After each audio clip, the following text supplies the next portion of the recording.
एक मजदूर कैसे बना अंबानी। गांव के एक छोटे से कोने में माटी की दीवारों और घासफूस की छत वाले घर में दीपक अपने परिवार के साथ रहता था। दीपक एक गरीब मजदूर था, पर दिल में बड़े बड़े सपने थे। उसकी बीवी और दो बेटियां सीता, राधा और दो बेटे उसके साथ उसी छोटे से घर में बसी अपनी छोटी सी दुनिया में खुश रहने की कोशिश करते थे। दीपक का जीवन कठिनाइयों से भरा था। हर सुबह सूरज निकलने से पहले ही वह जाग जाता और काम पर निकल पड़ता। दिन भर खेतों में मेहनत करना, फिर शाम को थक कर घर लौटना उसकी दिनचर्या थी। उसकी आंखों में सिर्फ एक ही ख्वाब था, अपने बच्चों को पढ़ा लिखा कर इस गरीबी से बाहर निकालना, उन्हें एक बेहतर जीवन देना। पर हालात हर बार उसकी राह में आड़े आ जाते। वो देखता कि उसकी बेटियां हर रोज उसे मेहनत करते हुए देख रही हैं, और कहीं न कहीं एक ख्याल उनके दिल में भी बसने लगा था।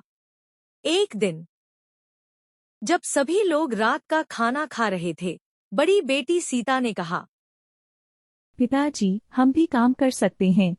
अगर हम दोनों बहनें मिलकर थोड़ी मेहनत करें तो घर का खर्च कुछ कम हो सकता है। दीपक यह सुनकर चौंक गया। उसे लगा, मेरी बेटियों के दिल में भी मेरी तरह कुछ बड़ा करने का सपना पल रहा है। उसने अपने बच्चों की हिम्मत की सराहना की, लेकिन एक पिता के रूप में उन्हें काम पर भेजना उसके लिए आसान नहीं था। फिर भी बेटियों के बार बार समझाने पर उसने हाँ कर दी। अगले ही दिन दोनों बहनों ने प्रधान जी के खेतों में काम करना शुरू किया। सुबह से शाम तक वे खेतों में पसीना बहाती और जो पैसे मिलते उसे माँ को लाकर देती। माँ उन पैसों से घर का खर्च चलाती थी। हर दिन सूरज की गर्मी, हाथों पर छाले और थकान से भरी शाम ये उनकी जिंदगी का हिस्सा बन गया था। लेकिन उनके चेहरों पर एक संतोष का भाव था कि उनकी मेहनत से घर में कुछ तो सुधार आ रहा है। धीरे धीरे उनके भाई ने भी पढ़ाई शुरू कर दी। वह दिन भी आ गया जब सीता की शादी हो गई।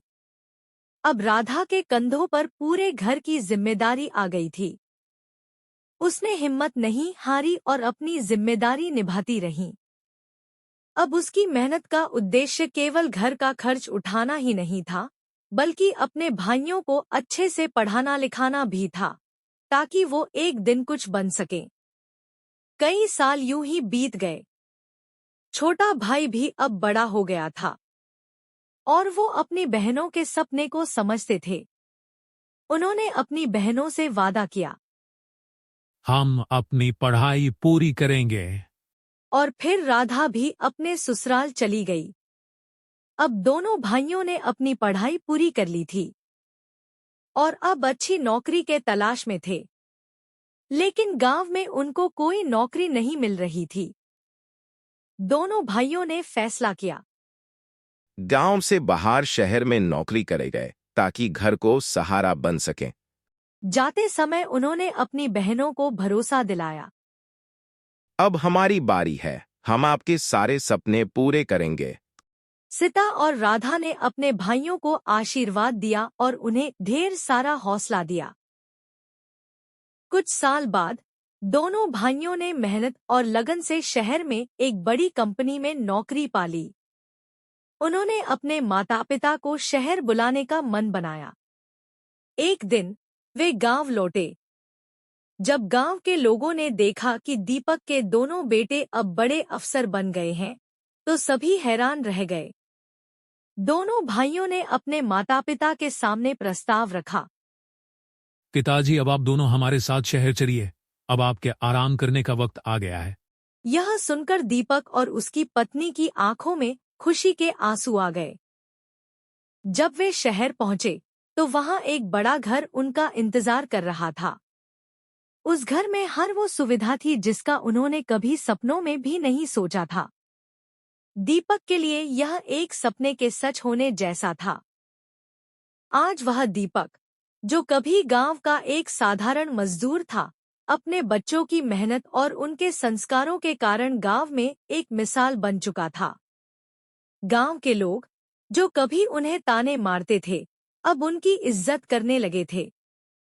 दीपक का सपना अपने बच्चों को पढ़ा लिखा कर कुछ बनाने का आज पूरा हो चुका था। दीपक की कहानी हमें सिखाती है कि चाहे कितनी भी कठिनाइयां क्यों न हों, अगर हम अपने सपनों पर भरोसा रखें और मेहनत से पीछे न हटें, तो एक दिन वो सपने जरूर पूरे होते हैं। यह कहानी हर उस व्यक्ति के लिए प्रेरणा है, जो कठिनाइयों का सामना करते हुए भी अपने सपनों को सच करने का हौसला रखता है।